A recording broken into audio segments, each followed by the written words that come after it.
Salom. Ensiksi tahdon kiittää siitä, että sain tulla tänne ja kiittää Pirjoa ja Timoa.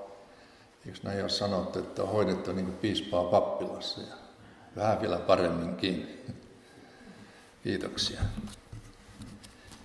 Tämä on todella ajankohtainen aihe nyt, mikä on meillä täällä ollut, koska Israel-ajan kello näyttää hyvin, hyvin tärkeää aikaa nyt meille.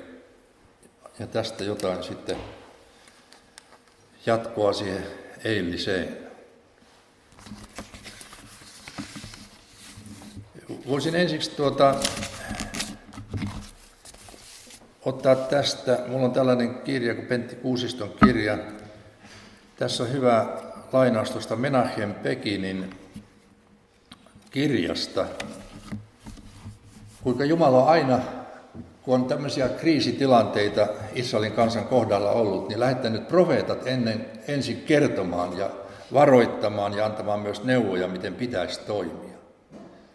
Me ollaan aivan vastaavassa tilanteessa tässä näissä päivissä juutalaisten kohdalla, ja tämä tulee koskettamaan myös meitä pakanakansoja.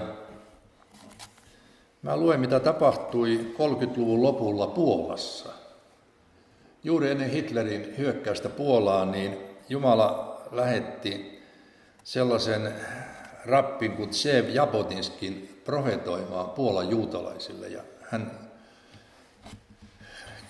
tässä kirjoitetaan näin. Euroopassa pidettiin juutalaisille suuria kokouksia tulevasta Hitler-vaarasta, mutta Herran lähettämien profeettojen viesti ei saanut paljon jalansijaa. Menachem Begin mies ja legenda -nimisessä kirjassa kerrotaan Zev Jabotinskin puheesta, jonka hän piti vuosi ennen saksalaisten Puolan valtausta. Hän julisti juutalaisille näin. 3 vuoden ajan olen nyt vedonnut teihin, te Puolan juutalaiset, teihin, jotka olette maailman juutalaisten valioita. Varoitan teitä uudelleen ja uudelleen katastrofista, joka on lähestymässä. Hiukseni ovat muuttuneet valkoiseksi ja olen vanhentunut näiden vuosien aikana sen vuoksi, että sydämeni vuotaa verta puolestanne. Rakkaat veljeni ja sisareni, kaikki tämä johtuu siitä, että te ette kykene näkemään tulivuorta, joka syöksee yllenne tuhon lieskoja. Näen kauhistuttavan näyn. Aika on lyhyt, mutta kaikki on vielä mahdollista pelastaa. Ymmärrän kyllä, että ette näe tätä vaaraa jokapäiväisten ongelmienne paljoudelta. Mutta vaadin teiltä uskollisuutta. Olettehan nähneet, että kaikki ennustukseni ovat toteutuneet. Jos ajattelette toisin, niin karkottakaa minut juutalaisten yhteisöstä. Mutta jos uskotte minuun, niin kuunnelkaa tätä hätähuutoani 12 hetkellä Jumalan nimeen. Pelastakoon jokainen henkensä niin kauan kuin se vielä käy päinsä. Haluan lausua teille vielä yhden asian. Niille, jotka onnistuvat pakenemaan, tulee olemaan etuoikeus kokea se hetki, joka aiheuttaa suuren riemun kaikille juutalaisille. He näkevät juutalaisvaltion jälleen syntymän. En tiedä, suodaanko tämä ilo minulle, mutta aivan varmasti pojilleni. Olen tästä yhtä varma kuin siitä, että aurinko nousee jälleen huomenna aamulla. Nyt on muutamia viime vuosien aikana jälleen ollut tällaisia varoituksia. Eli kalastajat olleet liikkeellä eri maissa. Venäjällä on ollut monia vuosia ja muualla myös Euroopassa, että muuttakaa Israeliin, luvattuun maahan. Ja näin Jumala haluaa sanoa, mitä on tulossa, ja mehän tiedämme tuosta historian tapahtumasta, että pieni joukko Puolan juutalaisia vain lähti pois ennen Hitlerin hyökkäystä ja ennen kuin nämä ketot ja keskitysleirit siellä avattiin. 3 miljoonaa Puolan juutalaista historian mukaan tapettiin ja kuoli. Me ollaan vähän samantyyppisessä tilanteessa parasta aikaa, ja Jumala kuitenkin puhuu aina muutamia vuosia ennen, että olisi aikaa valmistautua. Tarkkaa aikaahan me ei voida sanoa nyt, kuinka paljon meillä vielä on tällaista aikaa esimerkiksi suomalaisina Mehän Israeliin lähdetään, vaikka oltaisiin juutalaista sukuperääkin, eikä tarvitse lähteä, mutta me lähdetään sitten kirkkauteen, jotka on valmiina lähtemään. Mulla on tämmöinen mielenkiintoinen kirje, Barnabaan kirje. En tiedä kuinka moni on kuullut tämmöistä kuin Barnabaan kirje.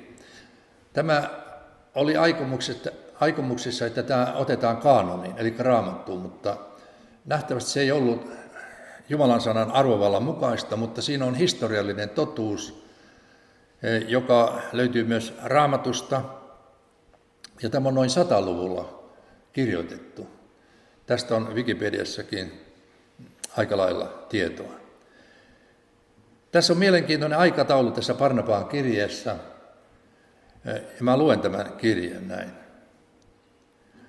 Apostoli Barnabas kirjoitti, että 6 luomispäivää, joita seurasi Jumalan lepo 7. päivänä, ennustaa 6000 vuotta ihmisen uurastusta, jota seuraa 1000 vuoden rauha Kristuksen 1000-vuotisessa valtakunnassa.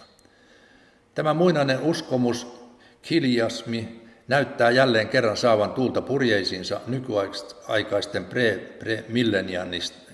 millennialistien keskuudessa, jotka myös kannattavat nuoren maan luomisoppia.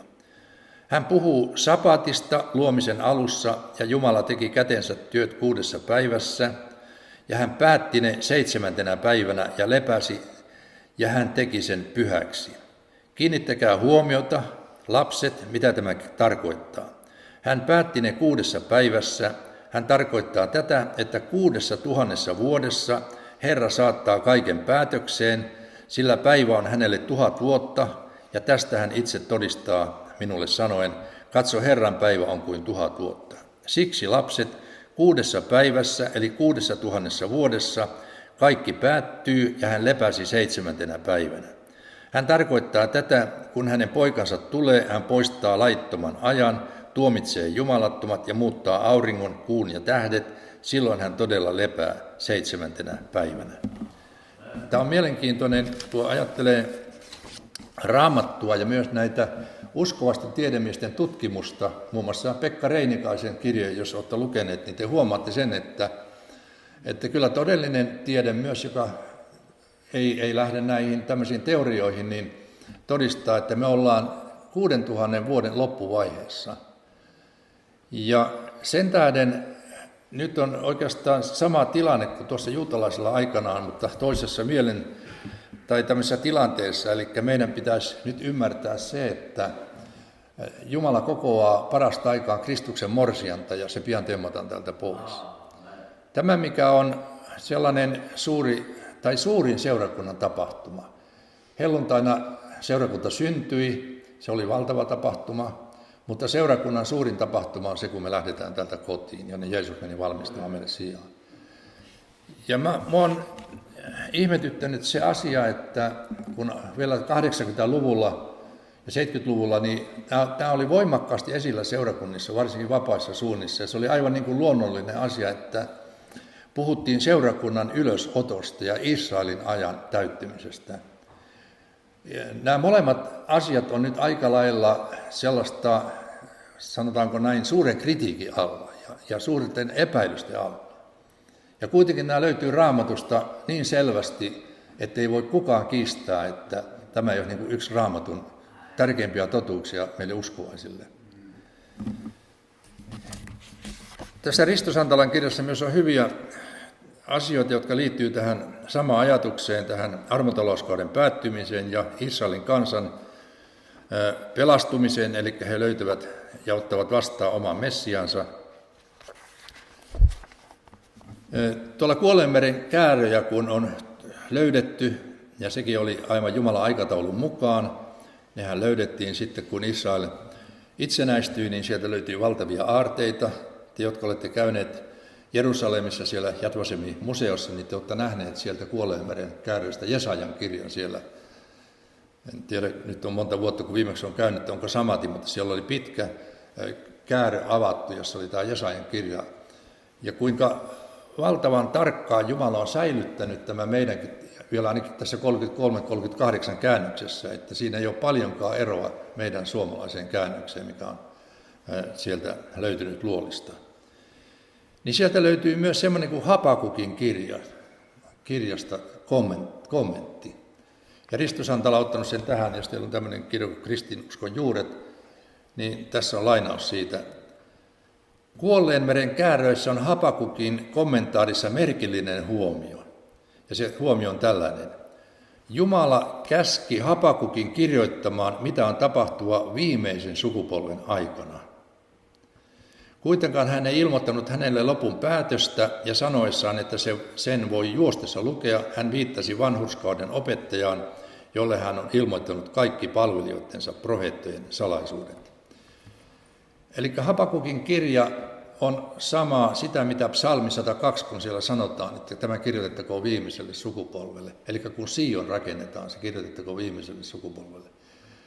Eli sama, minkä Jeesus toi Luukas 21, että katsokaa viikunapuuta ja kaikkia muita puita. Kun ne jo puhkeavat lehteen, niin siitä te näette ja itsestänne ymmärrätte, että kesä on jo lähellä ja se on viimeisen sukupolven aikaa.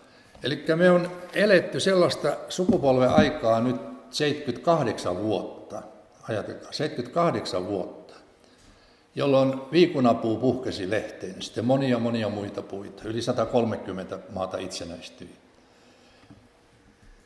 Ja nyt meidän tulisi ymmärtää, että Raamatusta, että miksi maailmalla tapahtuu nyt niin paljon semmoisia asioita, mitkä tavallaan pelottaa, varsinkin niitä, jotka eivät tunne Raamattua ja eivät ole uskossa, mikä maailmaa kohtaa. Niin nyt Raamatun mukaan tämä on sama tilanne kuin siellä Puolassa, mutta vaan toisessa mittakaavassa. Tämä koskee pakanoita sillä tavalla, että pakanakansoista Herra on ottamassa kansan, joka on Kristuksen morsian, se lähtee. Ja Israelin kansa joutuu Jaakobin ahdistukseen käymään läpi. Jaakobin ahdistus, josta Jeremia luku 30 puhuu, tulee koskettamaan myös koko maailmaa. Ja nähtävästi ja minun ymmärtääkseni, niin kuin monien muidenkin, jotka ovat tällä vanhalla terveellä linjalla, niin alkaa 7 vuoden jakso, jolloin tämä antikristus sitten astuu remmiin ja harhauttaa myös juutalaisia siinä alussa. Ja sitten Israelin kansa löytää oman messiansa, mutta joutuu käymään kyllä todella vaikean asian läpi. Nyt jos teillä on raamatut, niin seuratkaa samalla Raamattua ja lähdetään tuosta ajatuksesta, että Herran päivä. Raamatussa puhutaan vanhassa liitossa todella paljon Herran päivästä ja myös uudessa liitossa puhutaan vielä Herran päivästä.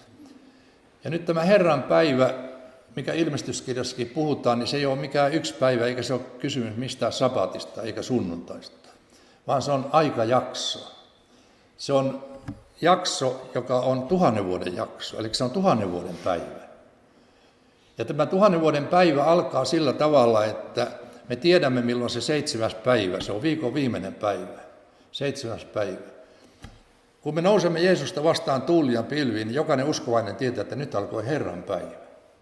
Se alkaa meille uskovaisille valtavana ilo- ja levon päivänä, mutta juutalaisille se alkaa suurena ahdistuksen aikana ja koko maailmalle. Se 7 vuoden jakso tulee olemaan erittäin vaikea aikaa. Alku menee varmaan semmoisessa valheessa, koska antikristus astuu esiin. Mutta loppujakso, kun antikristus astuu temppeliin, joka rakennetaan pian Jerusalemiin, julistaa olevansa Jumala, juutalaisten silmät avautuvat ja he ymmärtävät, että nyt ollaan menty pieleen. Tämä ei olekaan Messias.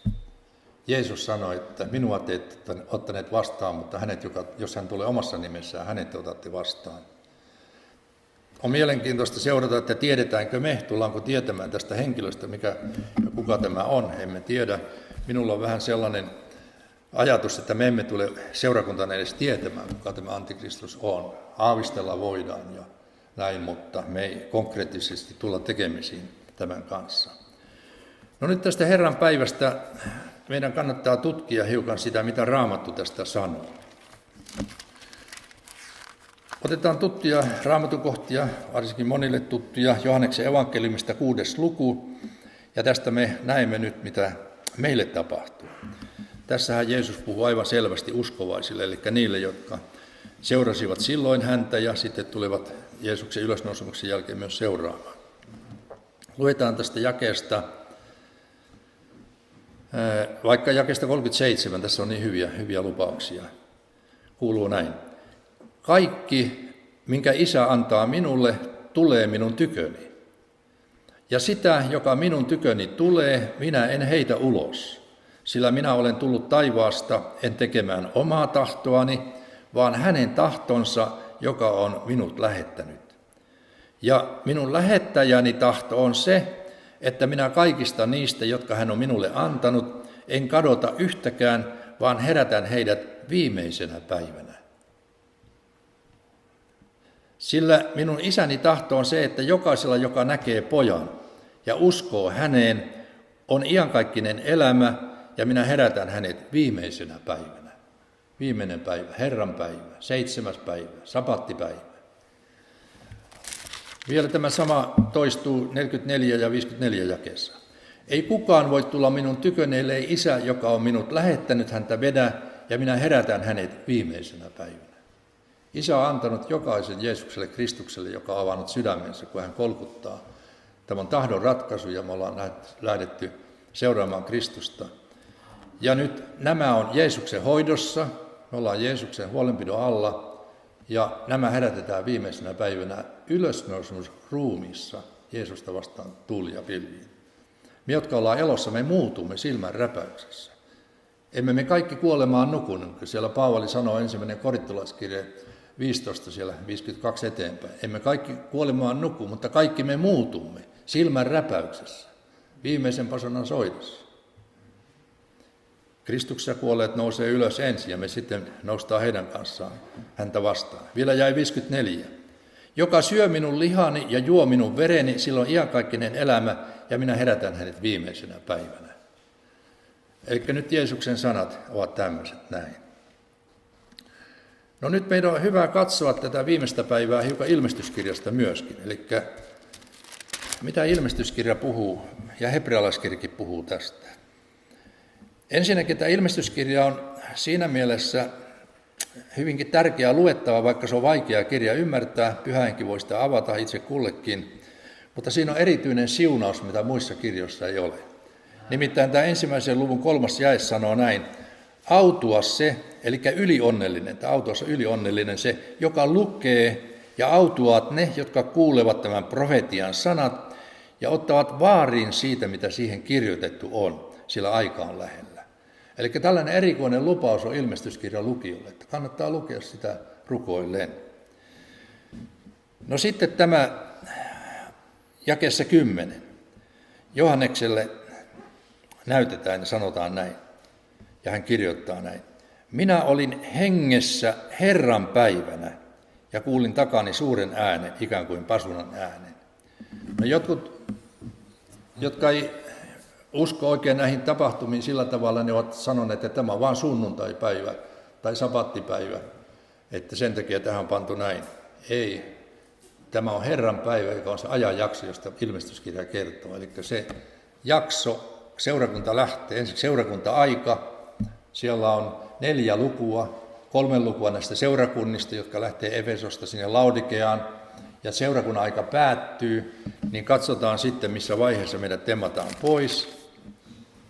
Tullaan sitten 4. lukuun, ja tässä tapahtuu seurakunnan lähtö. Se kuuluu näin. Eli seurakunta-ajan jälkeen. Tässä on Laudikean seurakunta, joka on hyvin surkeassa tilassa ja jamassa. Siellä oli iloa ja riemua, mutta Jeesus ei ollut enää koko seurakunnassa, vaan sanottiin, että hän oli siellä ulkopuolella ja kolkutteli, että jos vielä seurakunnan ovet avautuisivat. Tämä kuvaa sellaista ajan vaikeutta, mihin tämä päättyy, tämä armontalouskausi. Eli ei ole mikään semmoinen helppo aika, se on vaikea aika ja sen tähden meidän tulee valvoa omaa tilamme, jokainen ihan rehellisesti Jumalan sana edessä. Sitten jatkuu näin. Sen jälkeen minä näin, ja katso, taivaassa oli ovi avoinna, ja ensimmäinen ääni, jonka minä olin kuullut, ikään kuin pasunan puhua minulle, sanoi, nouse ylös tänne, niin minä näytän sinulle, mitä tämän jälkeen on tapahtua. Nyt tullaan Herran päivän tapahtumaan. Me lähdemme, pasuna kajahtaa, me lähdemme Kristusta vastaan tuuli ja pilviin. Herra ei tule maan päälle niin kuin sitten Öljymäelle 7 vuoden jälkeen, vaan me lähdemme siitä Isän luoksi, jonne hän on valmistanut meille sijaan. Ja tämän jälkeen alkaa ilmestyskirjassa ne tapahtumat, mitä tapahtuu Herran päivänä. Tämä on hyvä, kun ilmestyskirjaa luette, niin ymmärtää tämä jaksotus. Nyt Jesaja vahvistaa tämän saman asian. Jesaja 26 sanoo tämän tilanteen tällä tavalla. Nyt pitää muistaa ensinnäkin se, että vanhan testamentin aikana seurakunnan ylösotto oli salaisuus. Se oli salaisuus. Paavalille vasta sanotaan siinä ensimmäinen korintolaiskirje 15. luku, kun Paavali sanoo näin, että minä sanon teille salaisuuden, emme kaikki kuolemaan nuku. Eli tämä elävien uskovien muuttuminen, se oli salaisuus. Ja sen tähden tämä pitää lukea nyt sillä tavalla, että me huomataan, että tässä ei voi puhua vielä nyt tätä salaisuutta, koska Raamattu sanoo näin tästä tilanteesta. Mutta sinun kuolleesi virkoavat eloon, eli puhutaan vaan nyt uskovista kuolleista. Mutta sinun kuolleesi virkoavat eloon, minun ruumiini nousevat ylös. Herätkää ja riemuitkaa te, jotka tomussa lepäätte, sillä sinun kasteesi on valkeuksien kaste ja maa tuo vainajat ilmoille. Eli tämä on nyt se ensimmäisen Tessalonikalaiskirjeen 4. luvun se osa, että jossa sanotaan, että Kristuksessa kuolleet nousevat ylös ensin. Tämä vanhan liiton profeetta näki ja sen avatti, mutta ei salaisuutta, että emme kaikki kuolemaan nuku. No niin, sieltä nousee uskovien ruumiit, vainajat ilmoille. Sitten jäi 20 sanoo aivan melkein samoilla sanoilla, mitä ilmestyskirjassa. Kuningas Jaakon käännös sanoo vielä tämän paremmin. Tämä on väärin meidänkin 33-38 käännöksessä, kun tässä tämä menee. Mutta se on tule kansani huoneisiisi, kammioihisi, ja sulje ovet jälkeesi, lymyä hetkinen, kunnes viha on ohitse mennyt. Eli Jumalan viha-aika alkaa. Suuri ahdistus alkaa maan päällä. Vaikka se alkaa valheen rauhalla, niin se koko aika on sellaista eksytyksiä valheen aikaa. Kunnes viha ohitse mennyt, sillä katso, Herra lähtee asuinsijastaan kostamaan maan asukkaille heidän pahat tekonsa, ja maa paljastaa verivelkansa, eikä surmattujansa enää peitä. Eli tämä on sama vahvistusta ilmestyskirjassa, nyt mikä on tässä Jesajassa. Nyt Jeremia, kun puhuu tästä tapahtumasta luvussa 30, niin me nähdään, että tämä ulottuu, tämä koko tapahtumasarja sitten koko ympäri maailman. Jeremian luku 30 alkaa näin, että jäi 3 sanoo näin. Sillä katso, tulee aika, sanoo Herra, jolloin minä käännän kansani Israelin ja Juudan kohtalon, sanoo Herra, ja palautan heidät maahan, jonka olen antanut heidän isillensä, ja he saavat periä sen. Eli Jumala on luvannut monissa kohdissa, että hän lopun aikana kokoaa oman kansansa omaan maahansa. Siihen maahan, josta veli alussa sanoi, Abrahamille annettuun lupaukseen, ja sille annetaan rajatkin. Eufrat-virrasta Egyptin puroon saakka, ja se menee vielä tuonne Jordanin puolellekin aika pitkälle. Eli nyt ei ole alkuunkaan vielä se, mikä Jumala antaa 1000-vuotisessa valtakunnassa Israelin maa-alueeksi. Eli Israel ei valtaa mitään toisten alueita, vaan on pikkuhiljaa Jumala vaan siirtää niitä sille alueelle, joka on sille luvattu ikuisiksi ajoiksi. Jumala, joka sanoi, että he ovat jakaneet minun maani. Ja sen tähden tämä on niin arka paikka tämä Israelin maa kysymys, mikä loukkaa Jumalaa hirvittävästi, kun tänä päivänä syytetään Israelia siitä, että he ryöstävät maata palestiinalaisilta valtiolta, sellaista ei ole koskaan ollutkaan, koska tämä maa on Jumalan maa, ja Jumala on sitonut oman pyhyytensä tähän maahan, ja kaikki, mikä koskee nyt tätä maa-aluetta, se koskee myös Jumalaa. Sen tähden se on Jumalan silmäterä. Ja Jumala sanoo vielä tästä maastaan näinkin voimakkaasti, että hän on ottanut avioon tämän maan. Ajatelkaa, miten voimakkaasti sanotaan. Olikohan se Jesaja 54, mäpäs katson sen tuosta, niin se on minun mielestäni todella voimakkaasti sanottu tässä, mitä Raamattu kuvaa sitten näin. Mä luen tuosta jakeesta 4 eteenpäin, Jesaja 54. Älä pelkää, sillä et sinä häpeään joudu. Älä ole häpeissäsi, sillä et sinä ole pettyvä. Nuoruutesi häpeään sinä olet unhottava. Leskeytesi pilkkaa, et ole enää muistava. Sillä hän, joka sinut teki, on sinun aviomiehesi. Ajatelkaa, Jumala kutsuu Israelia aviovaimokseen. Herra Sebaot on hänen nimensä. Sinun lunastajasi on Israelin pyhä, hän joka kaiken maan Jumalaksi kutsutaan. Sillä niin kuin hyljätyn syvästi murheellisen vaimon on Herra sinut kutsunut, nuoruuden vaimon, joka on ollut halveksittu, sanoo sinun Jumalasi. Vähäksi silmän räpäykseksi minä hylkäsin sinut, mutta minä kokoan sinut jälleen suurella laupeudella. Ylitsevuotavassa vihassani minä peitin sinulta kasvoni silmänräpäykseksi, mutta minä armahdan sinut iankaikkisella armolla, sanoo Herra sinun lunastajasi. Sillä tämä on minulle niin kuin olivat Nooan vedet, niin kuin minä vannoin. Sitten tämä, mikä lainataan yleensä kirkoissa täällä, niin tämäkin lupaus on Israelille. Ja 10 sanoo näin, että sillä vuodet väistyköt ja kukkulat horjukot, mutta minun armoni ei sinusta väisty, eikä minun rauhan liittoni horju, sanoo Herra, sinun armahtajasi. Eli tämä on Israelille annettu lupaus. Tämähän on vähän sellaista tämä korvausteologia, että Israelille annetut kiroukset jätetään, mutta siunaukset sieltä noukitaan sitten tänne itselle. Pitäisi tarkkana olla näissäkin näin, että nämä on Israelille annetut lupaukset.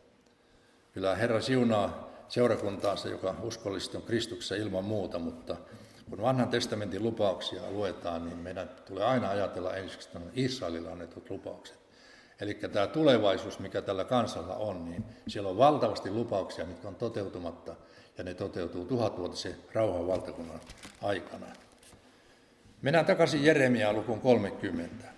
Eli nyt Raamattu sanoo, että tulee aika, jolloin Jumala palauttaa heidät omaan maahansa. Nyt tämä on totta ollut, itsenäisyys on ollut nyt sitten 78 vuotta. Tämä siirtymäaika alkoi 1800-luvun loppupuolella.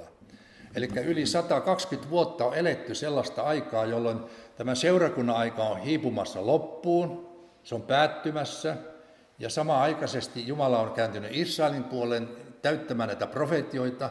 Hän kokoaa kansansa kaikista maista, ja nyt siellä on itsenäinen hyvinvoiva valtio, mutta joka ei tunne Messiasta, omaa Messiastaan kuin pieneltä osin, muutama 10 000 messiaanista juutalaista. Ja niin kuin Raamattu sanoo, että tämä koko kansa tulee kerran ottamaan Messiaa Jeesuksen vastaan. Mutta vain se kansan jäännös, koska tässä käydään niin suuret sodat tässä sitä ennen kuin tämä kansa nöyrtyy. Ja koko maailma joutuu käymään sen läpi. Nyt Raamattu sanoo sitten tästä jakeesta 6 eteenpäin näin. Kysykää ja katsokaa, synnyttääkö miehen puoli. Miksi näin kaikkien miesten pitelevän käsin lanteitansa synnyttäväisten tavalla, ja miksi ovat kaikki kasvot käyneet valjuiksi? Voi, suuri on se päivä, ei ole sen kaltaista. Se on Jaakobille ahdistuksen aika, mutta hän on pelastuva siitä. Ja sinä päivänä, sanoo Herra Sebaot, minä särjen ikeen sinun kaulastasi ja katkaisen sinun siteesi. Eivät tee enää muukalaiset heitä palvelijoikseen, vaan he saavat palvella Herraa Jumalaansa ja Daavidia kuningastansa, jonka minä heille herätän. Tämä koskee Israelia. He joutuvat käymään tämän Jaakobin ahdistuksen läpi, mutta seurakunta on poissa. Me olemme siellä, minne Jeesus meni valmistamaan sijaa. Mistä hän sanoo Johanneksen evankeliumin 14. luku, että minä menen Isän luokse ja valmistan sijaa ja tulen takaisin ja noudan teidät sinne. Ja siellä meillä on paikka, koti, huone, tuonne minne kammioon suojaa Herra meidät sitten hakee, kun alkaa tämä aika. Ja tässäkin sanotaan, että tämä päivä on määrätty aika, se on aikajakso. Ja sen tähden psalmi 90 ja toinen Pietarin kirjassa siellä 3. luku ja 8 sanoo, että yksi päivä on niin kuin 1000 vuotta ja 1000 vuotta on niin kuin yksi päivä. Jumalan sana on hyvin tällainen myös konkreettinen. Ja nyt tämä fundamentalismi tarkoittaa sitä, että todellisesti niin kaikki todella uskovat ovat fundamentalisteja, eli ne uskoo Raamattua niin kuin se on kirjoitettu. Nyt nämä korvausteologiat ja nämä preterismi, osittaiset preterismit ja muut, mitä tunkeutuu vapaisiinkin suuntiin, ne pistää vertauskuvia alle sellaiset kohdat, mitkä ei sovi heidän siihen oppikysymykseen. Ja tämä tekee tästä Raamatusta sitten sellaisen, että jokainen voi vähän niin kuin mielikuvituksen mukaan antaa kielikuvia sellaisille selville asioille. Ja tämä on aivan tuttua ollut 1800-luvulla. Mäkin olen lukenut sellaisten Raamatun tutkijoiden tekstejä, joissa sanotaan, että Israel ei tule koskaan palaamaan omaan maahansa, vaan se on vertauskuva tästä, että Kristuksessa kaikki on täytetty. Sitten he joutuvat valtavaan häpeään, kun alkoi toteutumaan näitä. Ensiksi tuli Englanti luovutti tämmöisen mandaattialueen Israelille, sitten kun itsenäistyi, niin, mutta he ovat aina hiljaa sitten. Ei pitäisi pyydellä anteeksi, että nyt he ovat valtavasti väärässä tässä asiassa. Että se tarkoitti juuri sitä, mitä siinä oli kirjoitettu. Ja tämä on vaarallista, että selviä Raamatun kohtia aletaan sitten pistämään vertauskuviksi ja kielikuviksi, jossa näkyy ihan selvästi, mitä Jumala sanoo. Kyllä me nähdään Raamatusta sitten se, mikä on jotain vertausta tai noin, että tämä nyt ei tarkoita aivan sitä suoraan, vaan siinä on joku syvempi ajatus. Mutta tämmöiset selvät kohdat, mitkä Raamatussa on, niin meidän tulee ottaa ne aivan niin kuin on kirjoitettu. Ja se tarkoittaa sitä, että me ollaan fundamentalistia. Eli me uskotaan, että tämä Raamattu on Jumalan sana. Jos me ei olla niitä, niin me ei uskota muuta kuin johonkin Jumalan sanan kohtaan. Me noukitaan sieltä vain ne rusinat ja sitten jätetään muut pois. Ja tämä lopuaika on juuri tällainen rusinoiden noukkiminen, että katsotaan ne siunaukset ja kaikki, mutta ei sitä, mitä Jumalan pyhyys edellyttää. Ei sitä, että me tutkitaan rehellisesti itseämmekin, että onko minä valmiina, kun pasuna kajahtaa. Ja tämä on se, mikä muuttaa Jumalan kuva aivan vääräksi.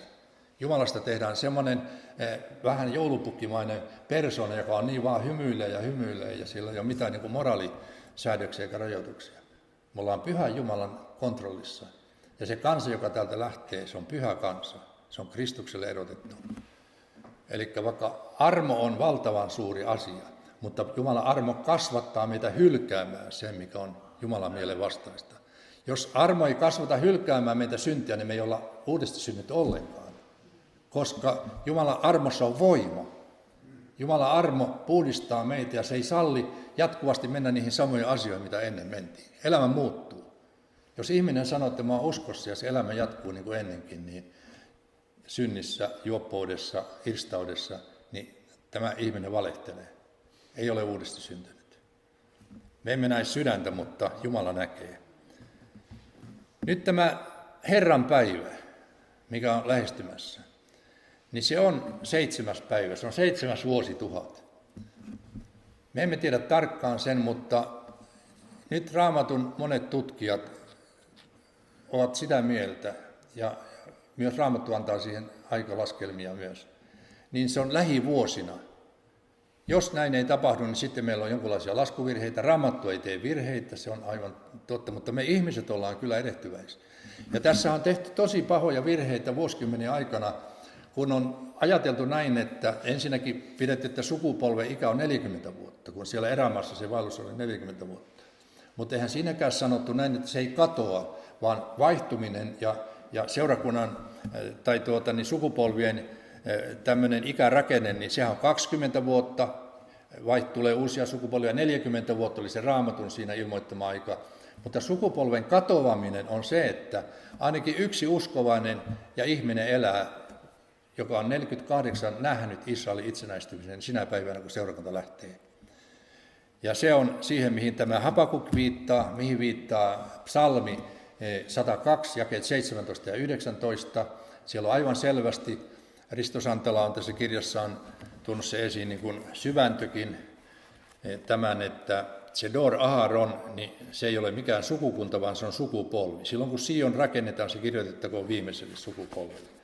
Mäpäs luen tämän Risto Santalan, mä en tiedä kuinka hyvin tunnette, mutta hän on erittäin arvostettu henkilö. Asui Israelissa pitkään ja on kirjoittanut paljon ja tutkinut juutalaisten kirjoja. Psalmin 102 sanoista on selvä linja evankeliumiin. Psalmimme käyttää juutalaisen kirjallisuuden teknistä termiä Dor Aharon, eli viimeinen sukupolvi. Myös Kuolleenmeren kääröt kuvaavat lopun ajan kriisin sukupolveja samalla sanolla Dor Aharon.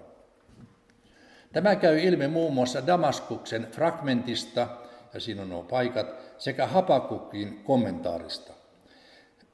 Hebrean käsite Aharon tarkoittaa vain viimeistä, koska juutalaisella kirjallisuudella on erikseen usein esiintyvä käsite Dor Haba, eli tuleva polvi.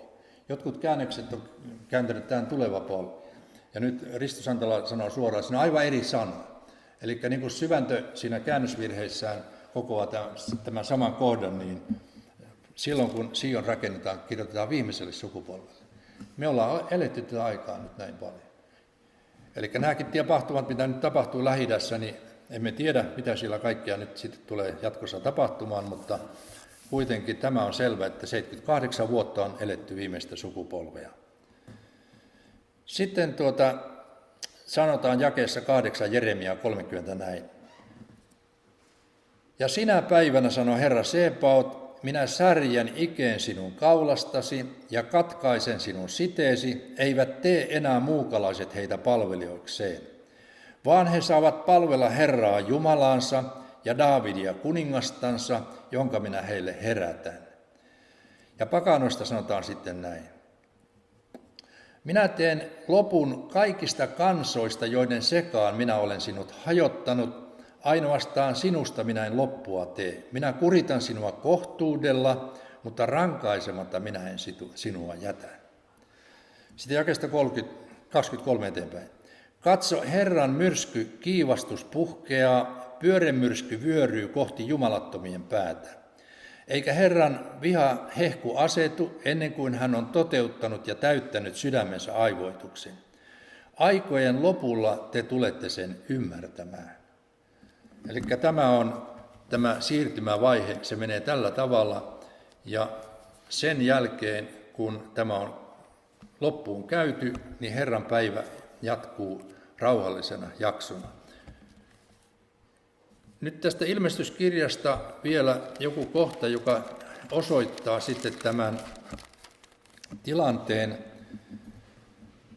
että me ollaan siellä kirkkaudessa, niin tässä ilmestyskirjan 4. luvussa siellä valtaistuimen ympärillä on 24 vanhinta. Ja näillä 24 vanhimmalla on kruunut, ja nämä kruunut on näiden vanhimpien päässä, jotka heittävät tämän Herran jalkojen juureen ja kumartavat Herraa.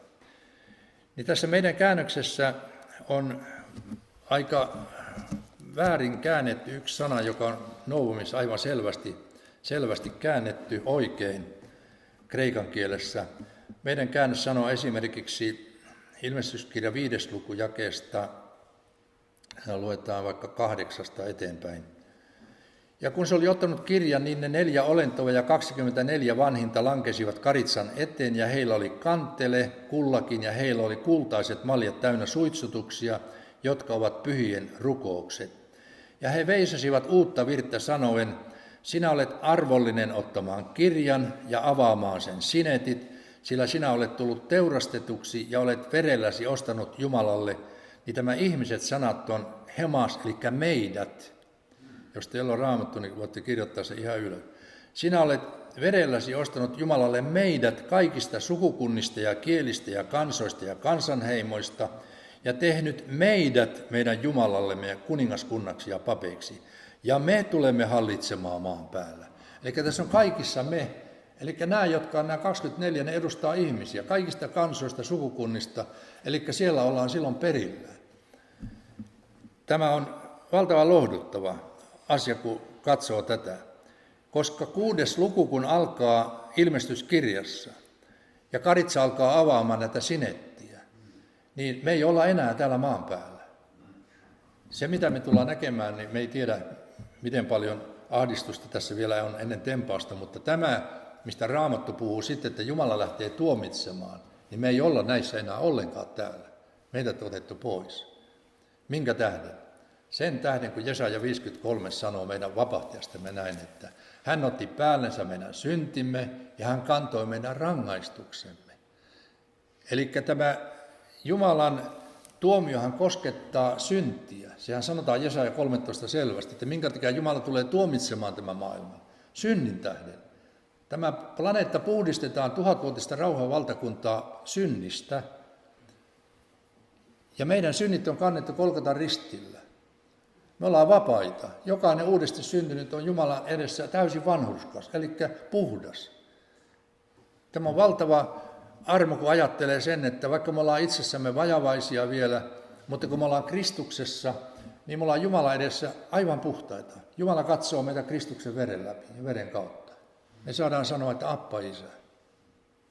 Se, mikä tapahtuu pyhitystä tässä tasossa, niin se on sitä kasvuprosessia, että koko ajan Jumalan armo pistää meitä hylkäämään asioita, jotka ei Jumalan mielenmukaisia. Mutta tämä on niin valtava kiitosaihe meillä uskovaisilla, että tapahtuu mitä tahansa. Kun me ollaan Kristuksessa, niin meillä ei ole mitään hätää. Me vain odotamme sitä hetkeä, että me vapaudumme tästä kahleesta, eli tästä meidän asunnosta, joka on sidottu tähän maailmaan. Ja me muutumme, me saamme hänen kirkkautensa ruumiin kaltaisen ruumiin. Filippiläiskirjassa siinä sanotaan, että niin me saamme hänen kirkkautensa ruumiin kaltaisen ruumiin. Me muutumme tällaiseksi. Tämä ylöstempaus asia pitäisi seurakunnassa ottaa hyvin voimakkaasti uudestaan esille, koska ei se ole sillä tavalla, niin kuin sanotaan, että Jeesus tulee. Siinä puhutaan silloin koko ajan siitä tapahtumasta, että kun Jeesus tulee Öljymäelle. Nimittäin Jeesus ei tule maan päälle vielä silloin ollenkaan, kun me lähdetään täältä, vaan hän tulee vaan pilviin ja hakee meidät pois täältä. Mutta tämä tapahtuma sitten, mistä Matteus 23 sanoo, niin se on se konkreettinen tapahtuma juutalaisille, joka on semmoinen aika, josta ilmestyskirja Matteus 24 sanoo, että kaikki parkuvat täällä maan päällä, täällä on niin vaikea aika. Ja se on sellainen aika, josta sanotaan, että ellei niitä päiviä olisi lyhennetty, ei mikään liha pelastuisi. Eli koko ihmiskunta, kaikki eläimet, kaikki kuolisivat ydinsotiin. Täällä käydään sellaiset ydinsodat. Jesajan kirja 13. luku ja jae 24 sanoo siellä, että ihmiset ovat harvinaisempia kuin Oofirin kulta. Vähän jää ihmisiä jäljelle. Sakarian luku 14 sanoo, että kun tapahtuu sitten tämä rauhajakso, mikä alkaa siitä näin, niin sanotaan, että ihmiskuntien tähteet tulevat Jerusalemiin kuuntelemaan, mikä sana Herralta on tullut. Tämä lopputulos on siinä mielessä sitten ihana, kun me nähdään sen, että Jerusalemissa on hallitus, sieltä annetaan ohjeita, ja jos sinne ei mennä, niin sitten siitä tulee sanktioita. Matteus 23, Jeesus pitää viimeistä puhettaan ehkä Jerusalemin asukkaille, hän sanoo tässä näin jakeesta 37 eteenpäin. Jerusalem, Jerusalem, sinä joka tapat profeetat ja kivität ne, jotka ovat sinun tykösi lähetetyt, kuinka usein minä olenkaan tahtonut koota sinun lapsesi, niin kuin kana kokoaa poikansa siipiensä alle. Mutta te ette ole tahtoneet. Katso, teidän huoneenne on jäävä hyljätyksi, sillä minä sanon teille, tästä edes te ette näe minua ennen kuin sanotte, siunattu olkoon hän, joka tulee Herran nimeen. Jerusalemin asukkaat, Israelin juutalaiset eivät näe Messiasta ennen kuin he nöyrtyvät ja huutavat. Ja me nähdään se tilanne sitten, mitä tapahtuu Israelissa tässä vaiheessa. Sakarian kirjan 13. luku luetaan tämä, että me ymmärrettäisiin rukoilla juutalaisten puolesta, koska me ollaan valtavassa kiitollisuuden velassa tälle kansalle näistä hengellisistä aarteista, ja he itse eivät tunne omaa Messiastaan. Meidän tulee rukoilla, me ollaan niin suuressa kiitollisuuden velassa, ja siunata tätä kansaa Jumalan silmäterää, että Jumala ottaisi pois peitteen heidän sydämensä silmiltä. Jakeesta 8 eteenpäin. Ja näin on käyvä koko maassa, ja tämä tarkoittaa koko Aarits Israelin maassa, sanoo Herra. 2 osaa siitä hävitetään ja saa surmansa, mutta 3 osa siitä jää jäljelle. Ja sen 3. osa minä vien tuleen, minä sulatan heidät niin kuin hopea sulatetaan, ja koettelen heitä niin kuin kulta koetellaan. He huutavat avuksi minun nimeäni, ja minä vastaan heille. Minä sanon, se on minun kansani, ja se sanoo, Herra, minun Jumalani. Tämä on se valtava muutos Israelin kansanjäännöksen kohdalla. Tässä tapahtuu tämä, mitä luku 12 sitten sanoo näin että jakeesta 10. Minä vuodatan Daavidin suvun päälle ja Jerusalemin asukasten päälle armon ja rukouksen hengen. He katsovat minuun, jonka he ovat lävistäneet. Ja he valittavat häntä niin kuin valitetaan ainokaista. Murehtivat häntä katkerasti niin kuin murehditaan katkerasti esikoista. Sinä päivänä pidetään Jerusalemissa suuret valittajaiset. Siellä tehdään todellista parannusta, nöyrytään, tunnustetaan, että on tehty paljon virheitä ja on hyljätty oma Messias. Siellä maa pitää valittaisia, jokainen sukukunta pitää erikseen valittajaisia. Ja tämä 14. luku Sakaria sitten puhuu tästä, tämä on se viimeinen päivä, Herran päivä on tuleva. Herran päivä on tuleva. Ja tämä Herran päivä on erikoinen päivä. Tämä koko luku puhuu tästä Herran päivästä, eli siitä 1000 vuoden päivästä. Jae 8 sanoo näin. Sinä päivänä elävät vedet virtaavat Jerusalemista, toiset puolet niistä idänmerta kohti, toiset puolet länsimerta kohti, niin on tapahtua kesät ja talvit. Eli yksi päivä, kesät ja talvit. Me nähdään, että on pitkä jakso. Se on 1000 vuoden jakso. Herra on oleva koko maan kuningas. Sinä päivänä on Herra oleva yksi ja hänen nimensä yksi. Ja sitten tässä sanotaan näistä pakanakansoista näin, jakeesta 16. Mutta kaikki niiden pakanakansain tähteet, jotka ovat hyökänneet Jerusalemia vastaan, käyvät vuosi vuodelta sinne ylös kumartaen rukoilemaan kuningasta, Herraa Sebaottia ja viettämään lehtimajan juhlaa. Tämä lehtimajan juhla on vain aina nyt, mitä siellä pidetään vuosittain, niin se on niin kuin tämmöistä esivalmistelua. Heillä on ICI:lläkin joku tämmöinen tarkoitus, aivan niin kuin muistutettaisiin tästä Sakarian kirjan kohdasta, että tämmöinen juhla on sitten 1000-vuotisen rauhanvaltakunnan aikana. Jae 20 sanoo, sinä päivänä, eli tämä viittaa aina Herran päivään. Sinä päivänä on oleva hevosten kulkusissa kirjoitus, pyhitetty Herralle, ja padat Herran temppelissä ovat uhrimaljain vertaisia, jotka ovat alttarin edessä. Ja jokainen pata Jerusalemissa ja Juudassa on oleva pyhitetty Herralle Sebaotille, ja kaikki uhraajat tulevat ja ottavat niitä ja keittävät niissä, eikä ole enää sinä päivänä yhtään kaupustelijaa Herran Sebaotin temppelissä. Tämä on 1000-vuotisen rauhanvaltakunnan aikaa, ja Jesaja profeetta täällä sanoo sitten toisessa luvussa tästä tapahtumasta myös näin, jakeesta 2 eteenpäin. Aikojen lopussa on Herran temppelin vuori seisova vahvana, ylimmäisenä vuorista, kukkuloista korkeimpana, ja kaikki pakanakansat virtaavat sinne. Monet kansat lähtevät liikkeelle sanoen, tulkaa nouskaamme Herran vuorelle, Jaakobin Jumalan temppeliin, että hän opettaisi meille teitänsä. Ja me vaeltaisimme hänen polkujansa, sillä Sionista lähtee laki, Jerusalemista Herran sana. Ja hän tuomitsee pakanakansojen kesken, säätää oikeutta monille kansoille, niin he takovat miekkansa vantaiksi ja keihänsä vesureiksi.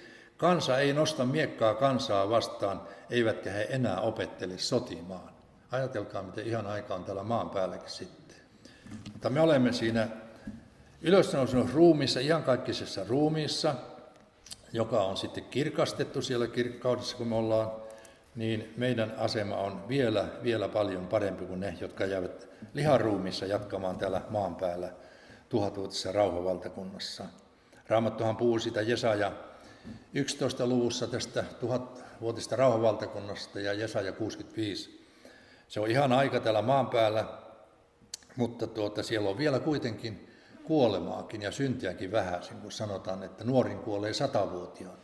Toiset elää varmasti ehkä sen koko 1000 vuoden jakson, ja synnintekijä joutuu sitten 100-vuotiaana kiroukseen, että vaikka siellä on näin kova ja pyhä tämä hallitus, niin kuitenkin tämä ihmisen Aadamin luonne on vielä siellä vähän vaikuttamassa.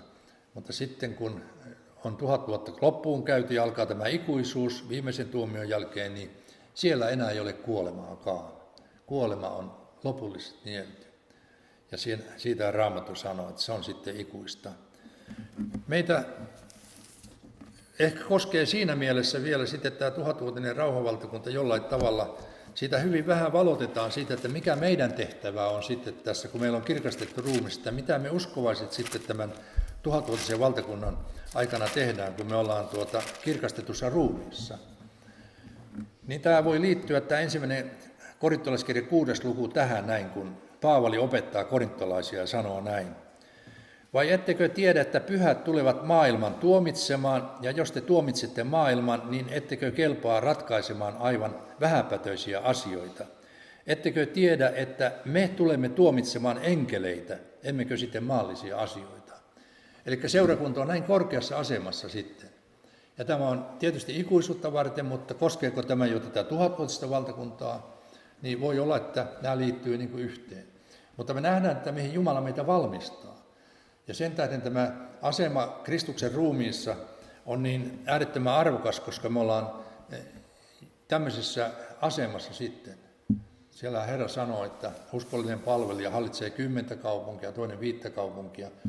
Eli tämä tuomitseminen tarkoittaa myös hallitsemista. Eli Jumala valmistaa meitä tähän valtavaan maailmankaikkeuteen jonkin tehtäviin.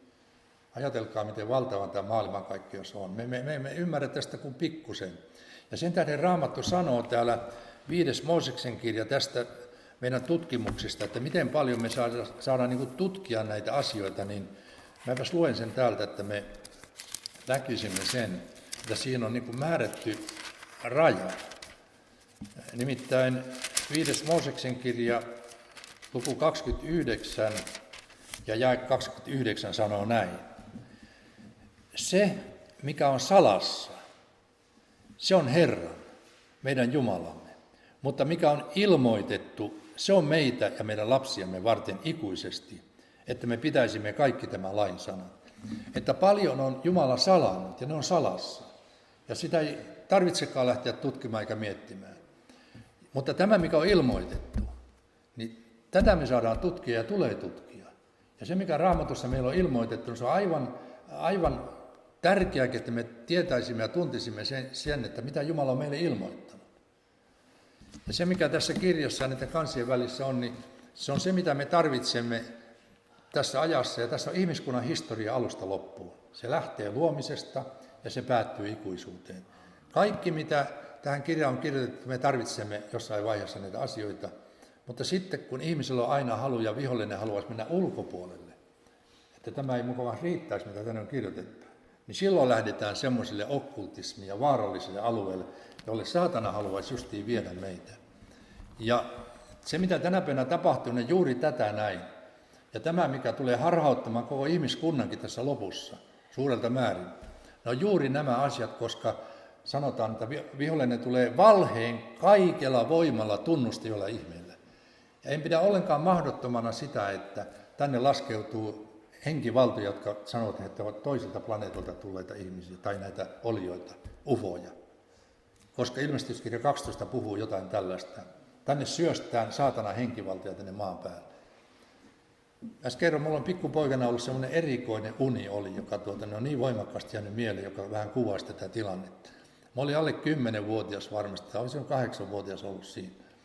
Ja kun mä heräsin siihen uneen, niin mä olin jotenkin järkyttynyt siinä pienen pojan sydämessä. Mä näin sellaisen unen, että mä olin mummulassa siinä. Mummulassa oli leipomo, ja mä norkoilin siellä sitten aina aamulla. Siellä leipomo edestä saisi lämpöisiä possuja ja mehu. Ja siinä, kun mä olin siinä pihassa siinä unessa, odottelin sitten, että sieltä tulee lämpöisiä possuja, niin taivaalta laskeutuu sellainen ihmeellinen härveli siihen pihaan, ja sieltä tuli sellaisia isoja 2-metrisiä miehiä, kaljupäisiä miehiä, ja niillä oli kuokka. Ja se löi kuokan mun sydämeeni tähän näin. Ja mä siinä jotenkin siinä unesta multa lähti sydän. Ja mä juoksin kotiin, siitä oli muutama 100 metriä sitten kotiin, ja mä tulin meidän 2-kerroksinen liiketalo, oli siinä, mä juoksin sinne portaille, ja kun mä siihen portaille pääsin ja huusin, kun mä siinä äitiä, niin siinä minä heräsin. Se oli järkyttävä uni. Niitä oli monta miestä, jotka sieltä tulivat. Ja mä olin todella kiinnostunut tuossa ennen uskoon tuloa näistä Dänikenin ufoteologia. Se on hengellinen tämmöinen oppi, tämä ufologia. Siinähän, niin kuin tämä Lapin lääninlääkärikin, niin sehän keskusteli mukavassa ufojen kanssa ja tykkänään keskusteli niiden henkivaltojen kanssa. Ja tämä oppi sitoi minuakin silloin sillä tavalla, ennen kuin mä tulin uskoon, että olin todella kiinnostunut näistä Dänikenin kirjoista, kuinka siinä kuvataan, kuinka pyramidit on rakennettu. Nämä ufot, ne on rakentanut tämän pyramidit, siellä on valtavan hienoja selityksiä ja kuvia. Sanotaan, että kukaan niitä ei voi sitä kivimassaa muuta kuin nämä erikoiset keksinnöt. Kaikkia koottu siihen ja Raamattua sekoitetaan Hesekieliä siihen. Ja tämä tuntui todella järkevältä, kun ei ole uudesti syntynyt. Ja se oli voimakkaasti mun sydämessä siinä niin tähän oli menossa syvemmälle. Ja sitten onneksi Jumala veti niin voimakkaasti, että sain armon tulla uskoon. Eli mä oon ajatellut, että se varmaan kuvasi tätä, että vihollinen halusi silloin jo lähteä viemään aivan näille väärille urille. Mutta nyt kun on oppinut tuntemaan Raamattua, niin huomaa sen, että ajatellaan, että nämä samat asiat nyt kiinnostaa ihmisiä valtavasti. Nythän Trump on luvannut paljastaa kaikki Amerikan salaiset UFO-paperit sieltä. Saa nähdä, milloin ne julkaistaan. Sieltä voi tulla jotain taas, koska Amerikka on oikein salaliittojen tämmöinen lähde. Sieltä voi tulla vaikka minkälaista salaliittoa, jotka kiinnostaa uteliaita ihmisiä ja menee juuri tälle alueelle, mistä Raamattu sanoo, että ei saisi mennä Raamatun ulkopuolelle tämmöiselle alueelle. Siellä on voimakkaat henkivallat takana. Eli jos tekin ystävissänne ja perhepiirissänne näette, että näihin on liikaa tai kiinnostusta, niin varottakaa. Ei ole kysymys mistään semmoista tiedonmäärästä, vaan siinä on kysymys henkivalloista. Ja ne on voimakkaita henkivaltoja. Käydään rukoilemaan ja kiitetään Herraa, että meillä on Raamattu, me ollaan vielä armoajassa, mutta tämä päättyy aika pian. Ja me, jotka ollaan Kristuksessa, me lähdemme kotiin ja meillä on ikuinen ilo ja riemu. Me ollaan voittajina perillä. Onko rukousaihe, että voit antaa merkin tai sanoakin, niin kannetaan toinen toisen. Joo, Herra näkee käsiä.